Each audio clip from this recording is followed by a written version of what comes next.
Naipanalo nga po mga idol ng Miami Heat ang kanilang huling play-in tournament laban sa Chicago Bulls kahit hindi dito naglaro si Jimmy Butler bunsod ng injury sa tuhod. Pero hindi rin naman nga nila yan magagawa kung hindi dahil sa pag-step up ni na Tyler Hero na nagtala ng almost triple-double, 24 points, 10 rebounds, 9 assists.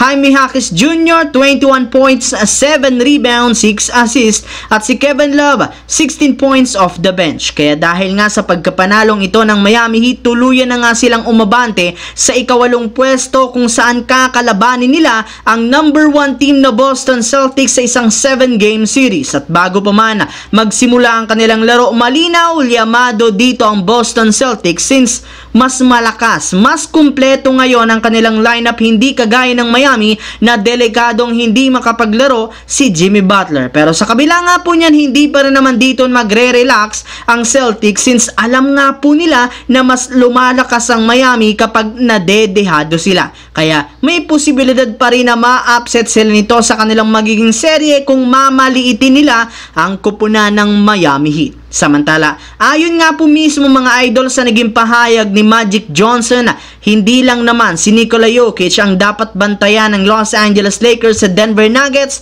sa kanilang serye, bagkos kailangan nga po nila ditong pigilan ang isang Jamal Murray kung gusto man nilang manalo. Well, alam na rin naman nga po ng Lakers na kapag nag-init ang shooting nito, lalo sa 3-point line, siguradong tatambakan sila katulad na lamang ng nangyari sa kanilang nakalipas na laro. Pero sa kabutihang palad, hindi nga kagaya last season, meron na rin naman nga sila ngayong dalawang mas malalaking defensive player na kayang magpahinto kay Jamal Murray. Kung last year nga po ay sina Vanderbilt at Schroeder ang kanilang pinagbabantay kay Murray, ngayong taon naman sina Gabe Vincent at Spencer Dinwiddie na rin naman ang gagawa ng trabahong ito. Bagamat man pare-pareho rin naman silang apat bilang magagaling na defender, medyo mas lamang ngayon ang tandem ni na Vincent at Dinwiddie since bukod nga sa kaya nilang sabayan ang laki at bilis ni Murray sa loob ng court, hindi rin naman nila masisira ang game plan ng Lakers pagdating sa offense, at since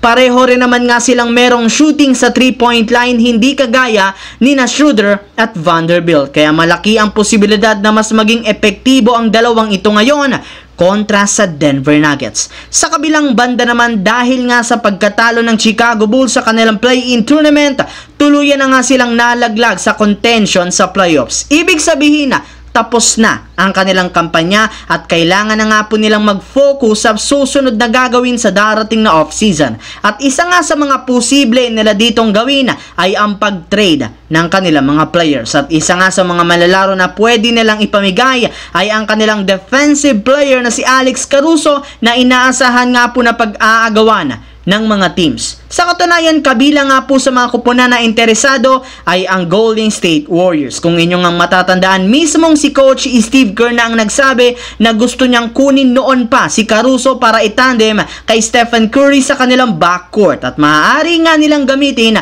si Gary Payton II bilang trade offer upang makuha nila si Caruso mula si Chicago Bulls. Plano na rin naman nga po ng Warriors na magpalaki ng kanilang lineup sa off-season at si Alex Caruso ang saktong player na pinag-iisipang kunin nila ngayong off-season.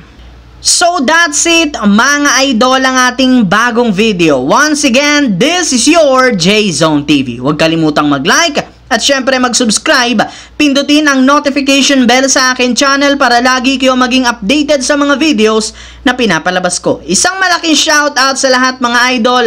Maraming salamat po.